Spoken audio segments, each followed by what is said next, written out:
Thirdly, what doesn't change is our mission. So our message hasn't changed. Our master definitely hasn't changed, and they all link to him. That's why these things are unchangeable. But also thirdly, our mission. Our mission hasn't changed, going into the whole world. Friends, I want to tell you, doors are wide open, have been even in this lockdown season. God's opened doors into regions and cities and nations that we've been crying out for, and suddenly doors have opened. Again, the mission is still global. It hasn't changed, won't change.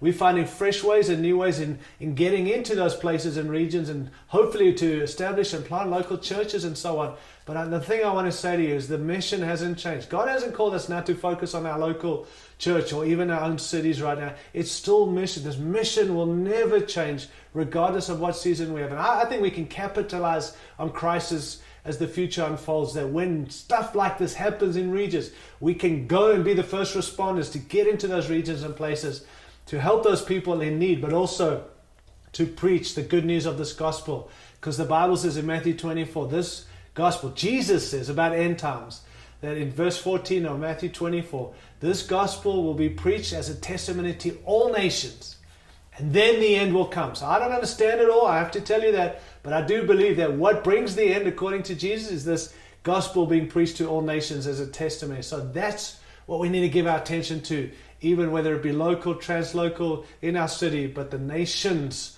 are our inheritance, and this mission hasn't changed, will not change, regardless of the availability and the how-to that's got to be in our hearts, because it is in God's heart.